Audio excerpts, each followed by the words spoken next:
Hi everyone, thanks for coming. I'm Simon, this is Bikem.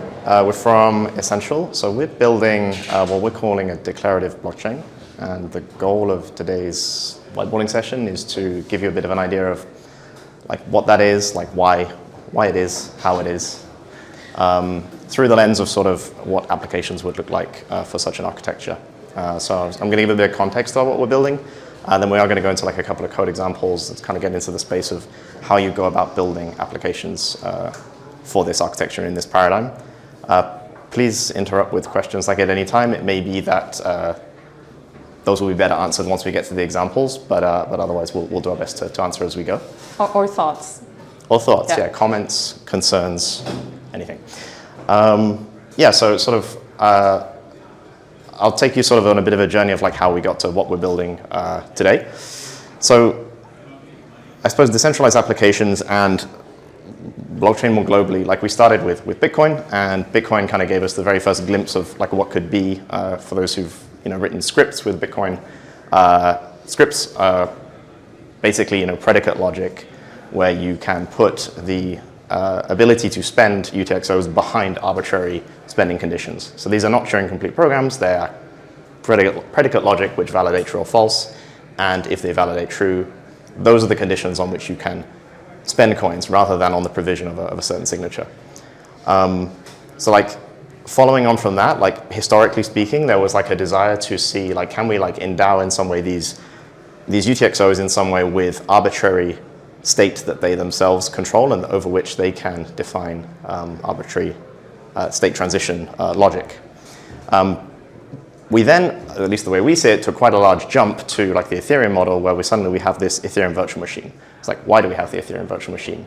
What we're interested in is achieving consensus over state. Like that's what we care about. The virtual machine is a means to that end. Like if we can all agree on the machine and we can agree we have consensus over the inputs, we will necessarily have consensus over the outputs. And Ethereum called these things smart contracts. That term goes a long way back, 1994, I think. Nick Szabo was the first to use the term. And he actually, from my interpretation, meant it somewhat more declaratively. These were conditions over acceptable and unacceptable states and transitions, rather than here are some execution steps that you need to follow.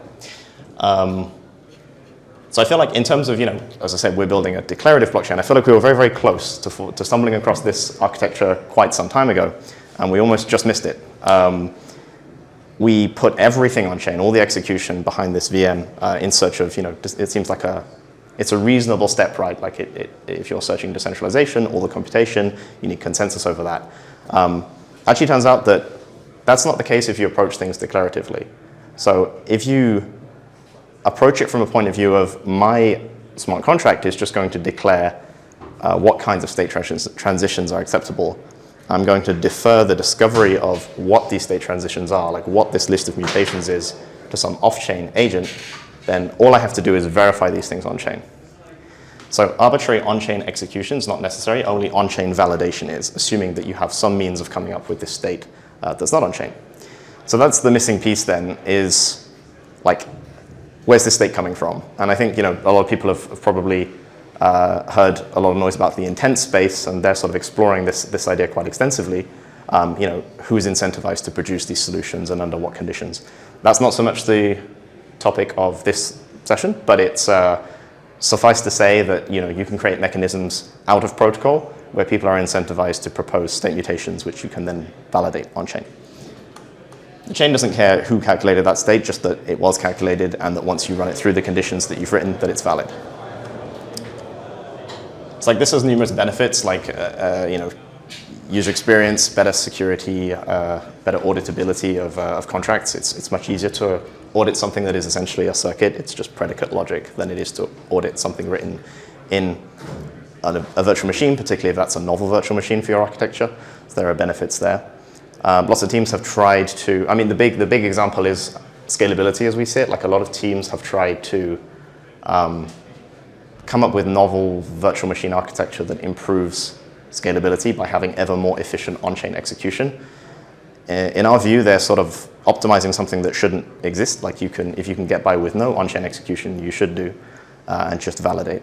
Instead, instead rely purely on validating constraints on-chain. Constraint validation is considerably cheaper than transaction execution. You can do it hugely, like completely in parallel. There's no, if I'm providing here is an atomic state mutation, there's no notion of, at least within the confines of a single solution, there's no notion of order. So like, as long as if I pass out these things and people validate the constraints, they can do that completely in parallel. I don't need to do everything myself because there's no sequential order that I need to make sure is respected. So that's like a very high-level view of what we're building. It'll become more tangible once we go into some code examples. I'll pause there to breathe and see if anyone has any comments or questions at this stage. Yeah. So one thing, so you said there are off-chain ways to incentivize solvers to essentially fulfill your intent.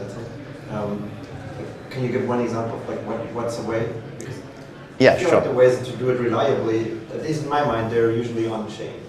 Right, so you can constrain, like if there's some state change that you want to have happen, like whatever that is, you can additionally constrain some, for example, some balance that you own that says like, I will unlock a small amount of payment in, and this could be in any token you want, to an address that's to be provided as part of the solution. But this is on-chain, right?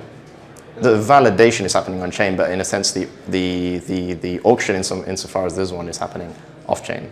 Okay, but the reward payment is still part of the chain, right? Because the token that's spent, it's on the chain that you also validate the logic.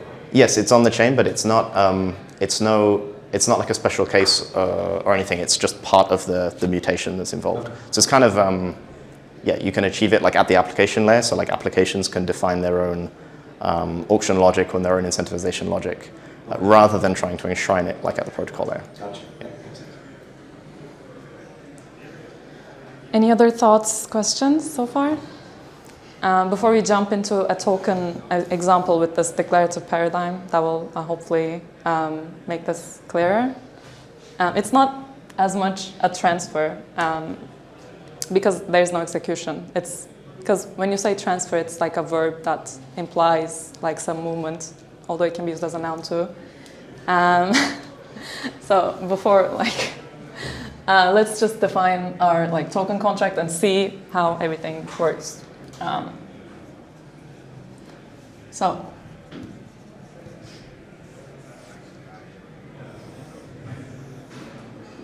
this is not a good line.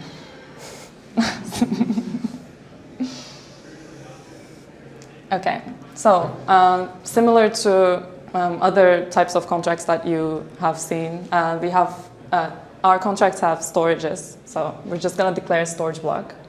And storage is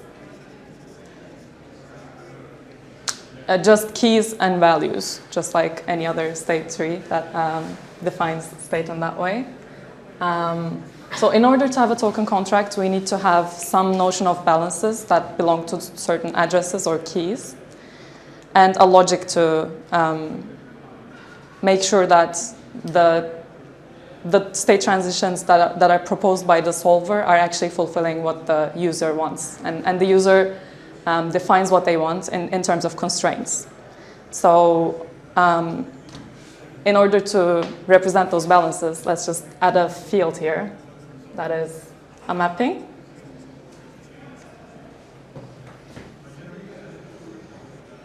From addresses that are B256 to the actual values.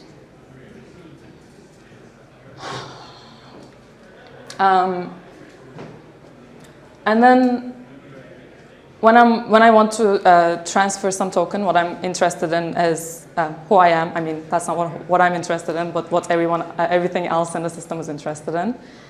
Where I want to send these tokens to and the amount that I want to send. So I'm just going to define those as variables outside of the storage. Oh, actually, excuse me. So in order to define this logic, I'm going to create a predicate that is a set of constraints. So with the keyword predicate. By the way, this is kind of pseudocode, but almost one-to-one corresponding to the Pint DSL that we are working on. So we define this predicate with the keyword predicate. That is a set of constraints. Just that if you want to, either in real time or later, read about the specifics of that programming language, I've written in tiny font up here, docs.essential.builders, you should be able to find everything. Okay. And instead of the word transfer, I'm going to use state mutations, or valid state mutations. That's even more accurate.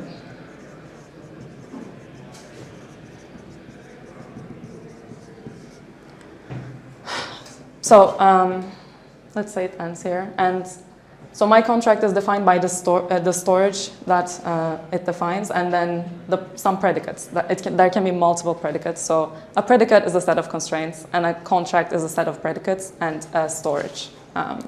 Yeah, so contracts can declare storage, in which case they own that storage, and the only way that storage can be mutated is by satisfying one of the predicates. So you can think of a predicate as like a pathway to validity for that contract. It's very tempting to think of them as functions because we're used to thinking imperatively, but it's that when a solver is going to come in with a whole set of state, we're going to run that state through one of these predicates. So you can think of predicates are going to contain constraints, which we'll see.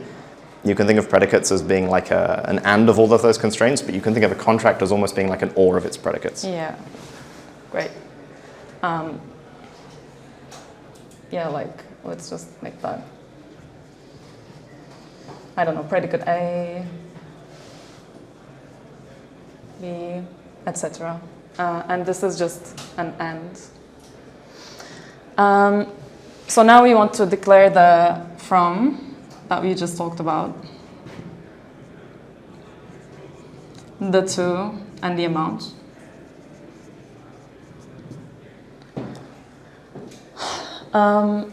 So these are going to be filled out by the solver. And we're going to get into that in a second. But in the core of it, what we want to do in this predicate, what we want to make sure happens is that some amount of tokens is decreased from the balance of the from, and it's added to the balance of the to. And how are we going to make that? We can refer to a value in the balances map that's declared in the storage here. Sorry, do you have a question? Probably jumping a bit ahead. Let's say you have multiple predicates defined, and I'm wondering about how you would solve for them, because maybe each of them you get to pick one, I guess, and then it settles. And I assume you can't somehow solve for both of them, because they might be contradictory, and then it reverts, or doesn't function. So what happens if you define multiple predicates, but each individually, they might be fine, but then, for example, how does the solver, apart from trying to extract those values or something, I don't know, like, how do they decide which predicate should they solve? choose? Yeah. Yeah, so the question was about if there are multiple predicates and I can see a state mutation that would satisfy more than one of them, like how do I choose which one I target? That's actually done explicitly as part of the solution data. So a solver will say, these are like all my decision variables, and I'm specifically solving this predicate. Predicates are actually like they have their own address, so a contract has an address, and every predicate within that contract also has an address. And so a solution will say, like, these decision variables solve this particular predicate. From the point of view of the contract, it sort of, if the same state mutation would satisfy multiple predicates, then either is fine. If they both unlock the ability to mutate the state to the decision variables that are given in that solution. But the process of picking out specifically which predicate you're solving for is explicit. And you can solve multiple predicates as long as all the constraints are still met. You could submit a solution that contains, so solutions can contain multiple sets of solution data. Obviously, in order to be able to get things like composability, like we're going to be solving not just the token predicate, but like many other predicates that leverage its logic and that extend its logic. So a solution is going to be solving many predicates in many different places at once. And you can solve, a single solution can solve multiple predicates on a contract. It could even solve the same predicate multiple times, as is the case with, for example, a transfer. If I'm doing something complex, I'm going to be coming back within the same solution multiple times to resolve this predicate. Yeah, so as long as the constraints are passing, the solution is going to be included in the block. But if in the block building stage there is like some constraint that's not passing, when the state mutations have been applied, then that will not be included. Okay. Okay, so it's a bit of a syntax thing, but let's just do it because why not showcase Pint? So we're going to refer to a value in this balances map, and we do this with the keyword state. And let's say this is the from balance.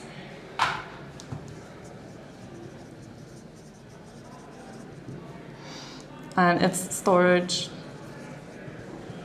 balances, and from, keyed by the from address. And it's the same thing for the to balance, so I'm just going to write it here.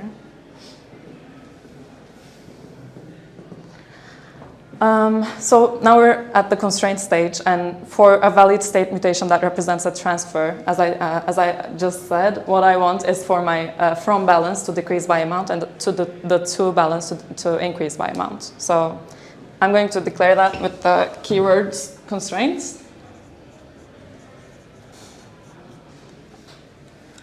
Maybe even make this like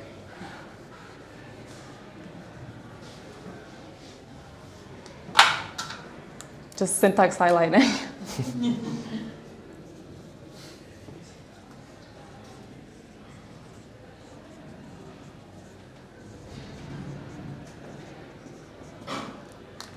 And it's pretty straightforward. One syntax we haven't seen so far is the prime notation, and that represents the post value of this state's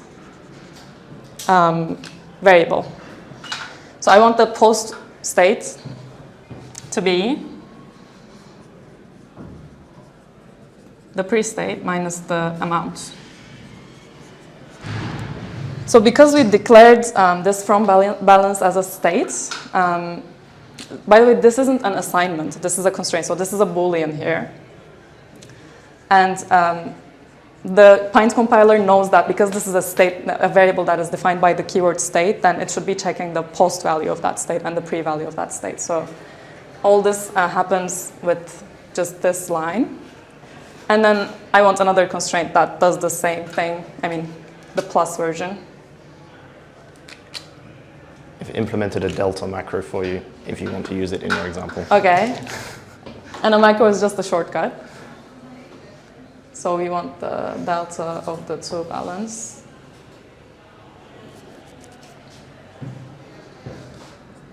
To be the amount.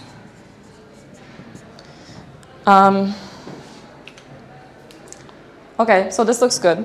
This looks like it will do what I want. Unless there's nothing, before I go on, does anyone see any like problem or vulnerability or something that's missing here? Yes? I think you're not checking if there's enough balance. Yeah, true. That's true. We're not checking that. Not checking if the amount is positive. Yeah. That's a good point. It's also an answer to another vulnerability that's here. So I'm just going to make a note of that, and I'll add that later. We should be checking that. And one thing that we're not checking here is that, what prevents this solver from not spending someone else's balance? So for that, we need some kind of signature that will authorize the solver to decrease the from balance. Okay. Good. So, in a sense, what we have so far, we've taken care of the accounting from the point of view of the token contract. But for it to be useful at all, we need some way of constraining, who can spend what, and that's what this signature is going to provide for us. One other thing is that because constraints are all checked in parallel, it doesn't matter which order I write them in. So I'm just going to keep adding constraints to the bottom or wherever there's space. It doesn't really matter. And I'm just going to assume that I have actually, it's not a constraint. Let's assume that, let's make it a constraint because it's a bool. Assume that there's a macro, like validate signature, that takes in the signature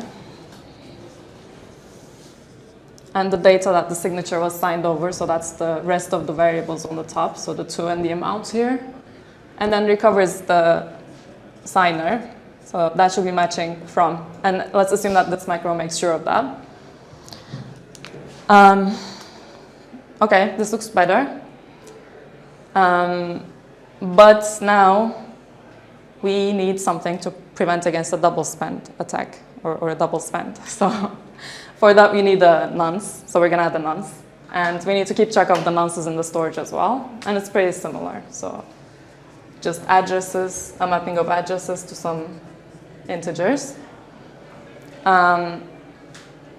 You'll note there's a couple of concepts here that like would usually be handled like at the protocol level, things like nonces and signatures and things like that. In our design, we want the protocol to be doing as little work as possible, and so we are rather including these things at the application level. Yeah, and again, I'm going to assume that there's a macro that, or just like take a delta, or maybe some other logic that will be like in a macro, like safe increments, nonce logic, but let's say that it's just a delta now. So we want to make sure that the nonce delta is 1. But here, the nonce is so I'm going to like abstract that out here, but I should actually be defining nonce as a state variable here because it's in the storage, but there's not enough space, and it's the same thing that we did with these. So yeah, we're going to make sure that the nonce has increased by 1 by the end of all this. Okay, and yeah, so we also want to make sure that the amount is more than 0. And we want that not only because otherwise, like, all of this has been for nothing, but also because there's another vulnerability here that I'm wondering if anyone have any concerns about what's written here or anything that they would like to add before I go on. Do you have a question? To a previous point, but carry on. You can ask. So I'm wondering why not enshrine some of the complexity in the protocol so that the developers have an easier time building something out? Because if you essentially get it audited and make sure that the protocol is good, there's going to be more simplicity at the application layer. Constraints are going to be easier to write and so forth. Syntax is going to be nicer. So I understand the simplicity and it's easier to work with and all that. It's preference. So why choose to push the complexity up to the developers? Flexibility is one of the key factors, I think. Yeah, and also like fundamentally, everything that's happening within a solution is order independent. Like it's there's no I'm not like I wouldn't conceptualize this. And soon we'll see we'll go to another example that will be applying constraints to other predicates. So applying constraints to decision variables that live on other predicates. It's nonetheless, the correct mental model is not to imagine it being like a call out, like something is happening, this is being validated, and now this is being validated. Everything's sort of validated in parallel. And because of that, if you have like a global nonce, you kind of get into a mess when you attempt to be reasoning about those things on other predicates, which we'll get to when we get to the AMM. Yes. Okay.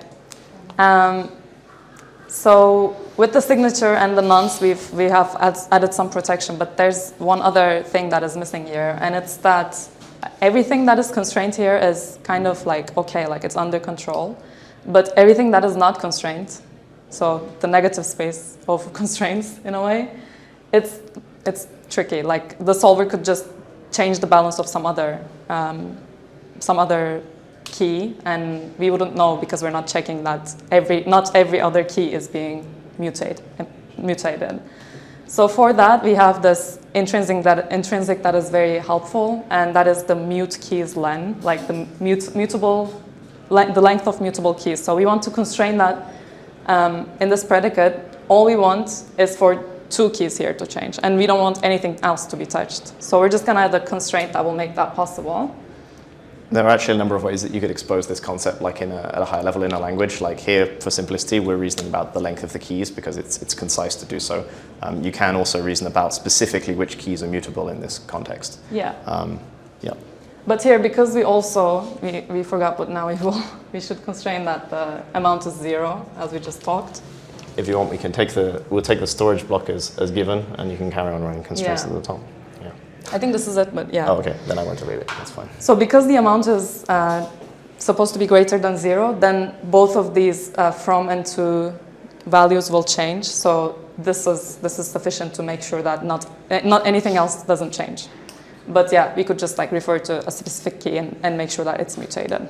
So is there now actually a vulnerability if Oh, we constrain demand to be greater than 0. Yeah. It seems very tricky because if we didn't do that, for example, you could have 0, get and modify any two bounds. Yeah, exactly. So it seems really tricky in this model to not forget something that will screw your contract up.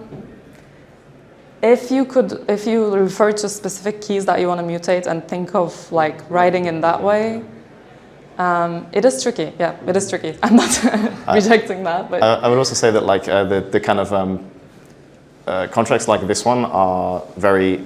I see them as being quite low-level infrastructure in the sense that like once you implement things like tokens and authentication, which is something that we'll talk about a little bit later, in one predicate, the kind of composable nature of them, these predicates can be deployed as these sort of stateless sets of rules that you can almost sort of inherit. It's really, most higher level sort of application thinking doesn't need to get down into the weeds of keys and things like that.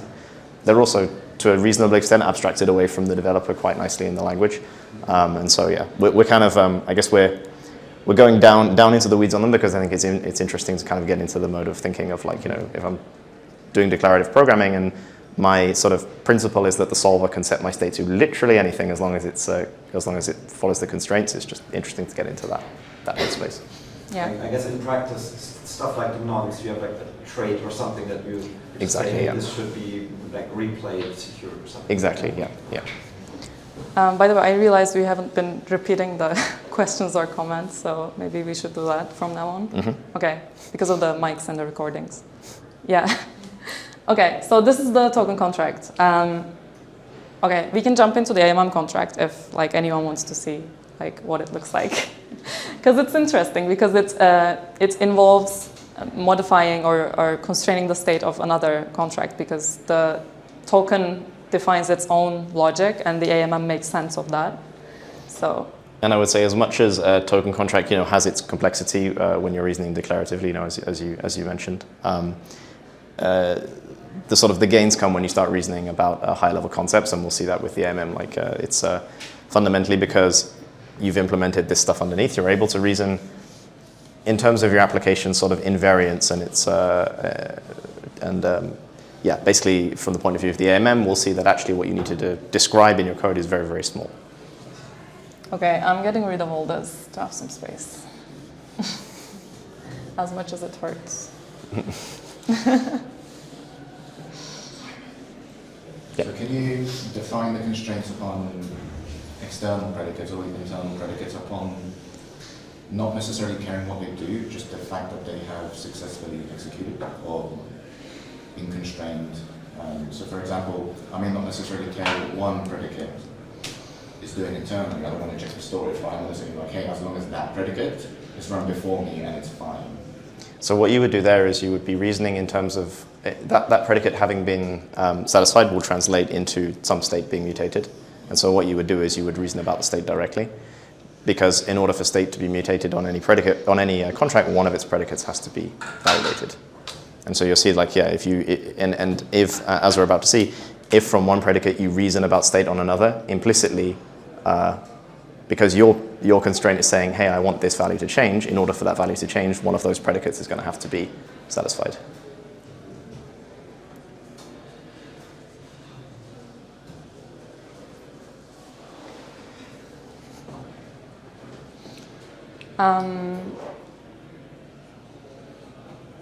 So for the AMM contract, I'm going to I think I'm going to define the predicates here.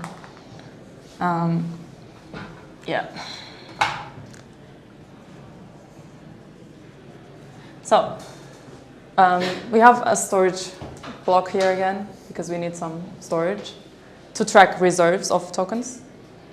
And then we have an interface to the token contract that we just wrote, and it's just an interface to its storage because we want to be able to constrain that. And then we want to write a swap predicate, for example. Actually, yes, swap is also, it has an imperative connotation as well, but what's a better word for it? Like state mutations. Like, I guess it's like valid reserve mutations or anything, but let's, for simplicity, call it swap again.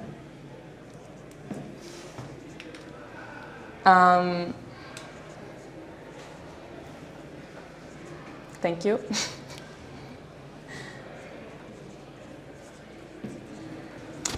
And so the AMM will want to keep track of the token reserves. So let's say we have a reserves mapping here. This is not possible in Pint, but for simplicity, I'm going to just key it by a tuple. That is just addresses of the two tokens. And the value of the mapping will be some reserve value, so some value, so it's an integer. So this, instead of this, we can just like hash the two addresses and end up with a B256 again. So, but let's think of it this way. I'm not gonna, okay. And what the AMM cares about is to preserve this basically. So the price curve to be constant whenever there's a swap happening. So we're gonna just add a constraint to make that possible. Yeah, let's just define it here.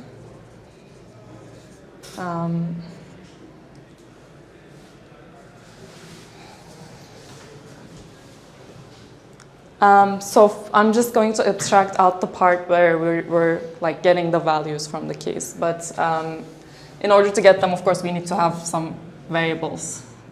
So like token A address, for example, and then the token B address. And note that I've like defined the constraint above, but it doesn't really matter which order it's defined in. So we want to make sure that using this variable that is, again, filled out by the solver, we get this balance value, and we're just going to pass it to this macro that makes sure that this price curve holds. So let's say reserve A, reserve B for shortcut. And we want to constrain this.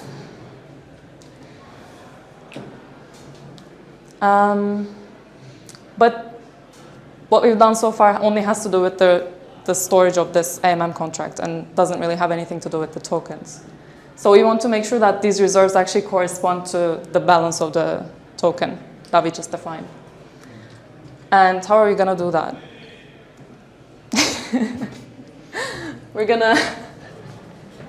We want to, maybe let's abstract it out again, but from this address, because we know the interface of this token contract, we can sort of have an instance of the token contract and access its storage balances map. And I don't want to write all the lines to do that. It's not much. It's like 2 lines of just creating some interface and accessing its storage. But I don't want to dive into it for time's sake. So let's say that we ended up with the A balance and the B balance by making that interface thing. And we want to make sure that these reserves and the balance of the actual token correspond to each other. They're linked in a way. So we're going to add a constraint to make that. And let's use the delta macro that we just had, but we erased. Will the delta be useful here? Yeah. I think so. Yeah. You can't necessarily have just pull in those balances directly, because like you may have more than one pool that leverages your token, and if you do that, you're just going to screw up all of your other pools. So we abstract out the reserves. But what we do care about is that the delta of the reserves does equal the delta of the token. Like they change by the same amount. So yeah. Sorry. The other thing I was just going to say about like the AMM in general, like hopefully you'll agree that this I mean, apart from, we're pulling in some interfaces and doing some accounting here, but this is pretty concise. Like we're able to express directly what is the invariant of my application. The application only really cares about this sort of like geometric relationship. It's not transferring anything, because there is no transfer verb in this system.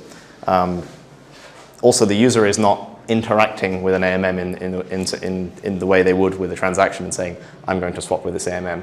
The user on their end is going to be saying, I have token A, I want token B. It's the solver who's going to look at the sort of landscape of available liquidity and say, I can see a solution where the user is satisfied, and I can satisfy this the predicate of this program. And so essentially each program is really only reasoning about the sort of, it's the invariance that it cares about, and the rest is sort of handled either by the user or by the token, or it's handled in the sort of the correct place for each abstraction. Okay, any thoughts, questions, comments? Just a quick point that probably makes sense is if the contract is immutable, it exists forever, I can just keep calling it, so I assume the developer just has to say, I just want this thing to be called once within this time span. So I guess there's going to be like a library-esque type of contract which everybody can use for, because you don't want to deploy this every single time you want to like do a swap. Do you mean this predicate? Yeah, so if I want to do a swap right now, like I don't want to have to deploy a contract for it. So I assume there's going to be one that already says, okay, somehow I can pass in maybe a variable as a user to say within the next 5 minutes you can only swap this thing once, otherwise just don't do it. Yeah, so like all of the, like for example, the logic behind a swap, like the constraints that say I want to reduce my balance of token A by up to a certain amount or increase my balance of B by a certain amount, and as you say, perhaps within a certain time frame, these can be deployed as sort of stateless predicates that are kind of templates for these interactions.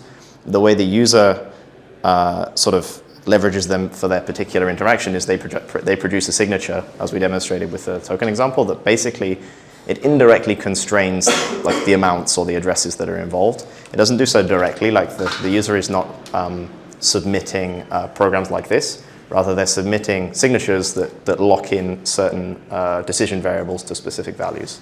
And so you're right that, yeah, you would deploy, there would be infrastructure that allows all these different kinds of interactions. As an application developer, I'm thinking about what are the different ways users might want to interact with my application, and I'm providing those sort of those predicates, whether they be stateful or stateless, as sort of infrastructure. And then all the user is doing is submitting signatures. But I think that the AMM is a good case in point, because very rarely is a user, unless they're adding and removing liquidity, which is the part that we're not describing here, but very rarely is a user saying, oh, I want to swap token A for token B specifically on this AMM. Like, that's the sort of abstraction we've seen, in intents and solvers and things like that, things like CalSwap. They just care about their token balances. It's the AMM, insofar as its storage is changed, then it cares about the way in which those things vary with respect to each other. Yeah. Was there another question? Yeah, so, I mean, this might just be because of the example is a bit simple, but so in the token contract we define, it only allows 2 keys to be modified, which means we can only do swap from one person to the other. And if I want to, say, pay fees too in that token, like what do I do? Can I reuse the contract? Can I do something, or do I need a token multi-swap contract that allows like modifying more than 2 lots at a time? Like from one-to-many payment, for example? So say I want to do this AMM, but I also want to encode fee payment at the same time. So I also want to say that, okay, from whoever invoked this, let's say I want to pay fee to the LPs. So with the original token contract, we can't do that because it only does a single swap. It only allows 2 addresses to be modified. Would I need to have like a more complex token contract to do it, or would I need to? Is there a way to instantiate the token contract multiple times so that I can do multiple swaps? So the question is in order to make a payment along with a transfer, for example. What's the way to do it? Sorry, I'm not great at paraphrasing, but I'm just repeating for the recording. So yeah, you can. What was the last question? You asked if you can redeploy. I think. Or if there's a way to like clone the contract to reuse it twice, something like this that makes it easier. Yes. You don't have to clone the contract. So if it's a like general use case enough predicate or contract, so contract here is again like set of predicates. So it's deployed and it lives somewhere and it has an address, and anyone can just refer to it by its address. So you don't have to redeploy it every time you want to be referring to it or be using it. But you may want to, I don't know, provide signatures for each time you're using it, so different signatures or time limits, or you may be wanting to cancel some things. For example, have a cancel predicate that will make that possible. So you don't have to like redeploy a contract every time you want to interact with it. The point is you just have another contract that's more complex. Okay. And the other thing to point out is that an individual predicate can be solved multiple times in the same solution, which can allow this kind of thing. I think, for example, with the fee payment example, I can the signature that I provide that sort of locks the amounts that are able to be reduced because the constraints describe that. I could unlock slightly more token than I constrain my receiver to receive, and that then becomes sort of like free balance. The solver is able to insert as a decision variable, their address so that they receive those fees, for example. Exactly. Yeah. Okay. But aren't you specifying like number of variables that can be changed?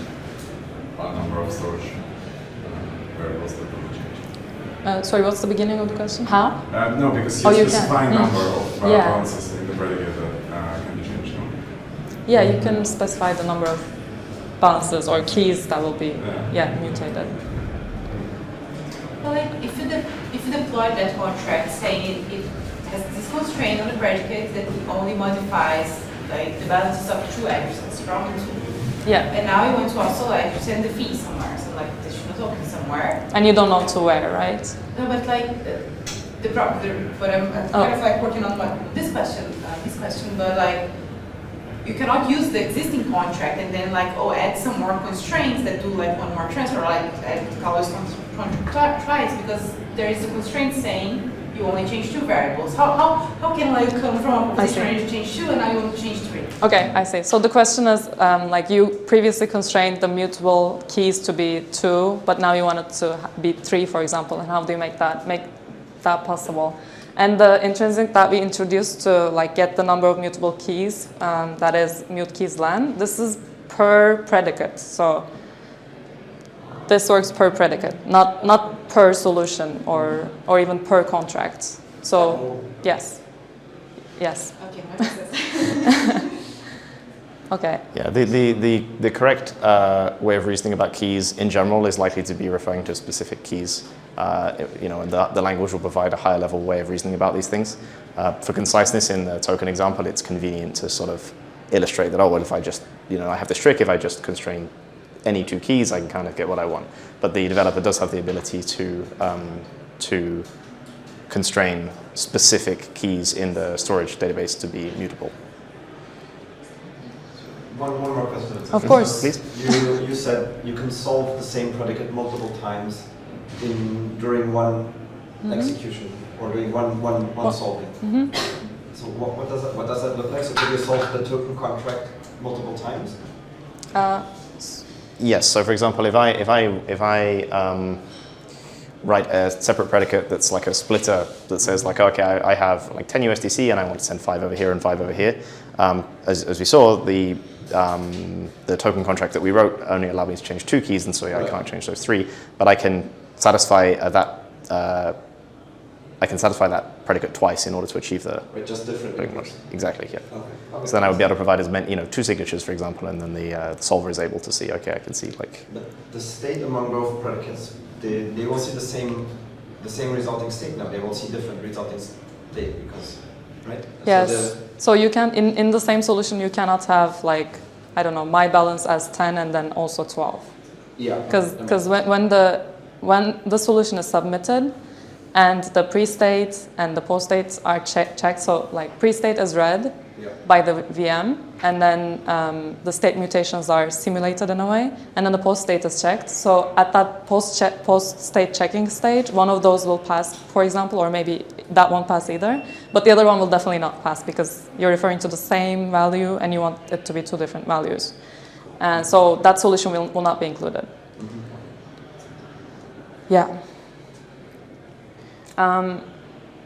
So I think we have 4 minutes. We could have talked about authentication as well to show how contracts can own tokens, for example, but I think it's not really like there's not enough time to get into that.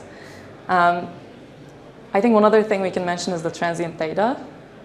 So because a solution is an object that consists of an array of solution data, and that is consisting of the predicate address, so whichever predicate you're solving, the state mutations to satisfy that intent, to satisfy that predicate, And then the decision variables, so for example, the from, the to, the amount that we just talked about. So given those decision variables, the state mutations should be considering the constraints of that predicate. And then you can also have a transient data. So if you want to refer to any other data that's in this array, so in the same solution, you can also have that. Yeah, transient data is fundamentally what would allow you, for example, we've seen how one predicate can reason about the storage of another by exposing an interface and sort of saying, I want to add additional constraints on the storage of this predicate to be satisfied along with the constraints that are in the predicate who owns the state. You can, in addition, this transient data feature, what that exposes at a language level is the ability to constrain decision variables that are not state. And that's actually the key of how you begin to implement authentication between contracts. It's a really interesting pattern that we won't have time to go into, yes. but yeah. I'm just going to write in a bigger font. If you want to close, Simon. Yeah, if you're sort of interested in seeing what we're building, we've been able to go through a very, very small part of what we're thinking about, and an even smaller part of sort of the stack as it stands today. We're fairly early on in the process of developing these things, but it's a very interesting design space for applications. Hopefully, we've explained enough that you can see that with this pattern, you can push a whole lot of complexity off-chain. Like if you imagine a much larger application, something that's like very hard to compute but easy to verify that the constraints are satisfied. You can end up deploying applications which, if you were to write all of that code imperatively on chain, it would be prohibitively expensive. I think, like for example, some more exotic DeFi applications, perpetual markets, things like this that are very, very expensive to run in gas. If you're able to understand those applications in terms of their constraints and their invariants, then that computation of discovering the state is done by incentivized third parties off-chain rather than the entire network. Is it your own blockchain that you're running, or is it like for based? Yeah, so we're building this as a layer 2 to Ethereum. So the exact architecture. One thing I forgot to mention is the other advantage of this design is that, for example, things like fraud proofs become orders of magnitude easier to produce and to verify, because they're essentially circuits, right?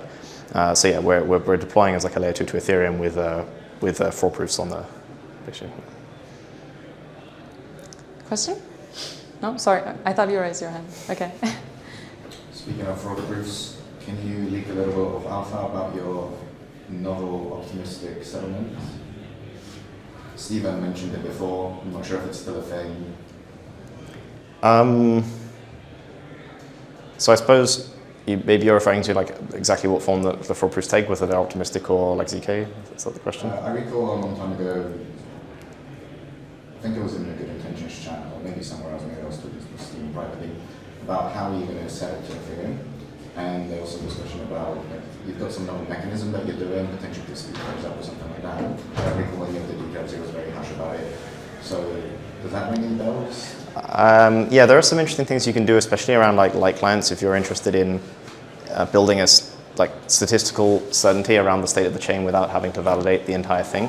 You can do something that you could call sort of like constraint validity sampling, where if there are like 1 million constraints involved in a block, you could pull at random, a number. You could parse out at random a subset of those to a subset of light clients that they verify at random, and like you build up a statistical picture of certainty that there's no fraud in the block. So you can very quickly, like in that manner, you can very quickly sweep a block looking for fraud as a first phase, and then you can go on to actually proving the fraud once you've found it. I think that might be what you're referring to, but I'd have to get Steven up here to answer better. Okay, we're at time anyway, so yeah, we're we at can time. So continue later. thank you, everyone. Okay. Thank you.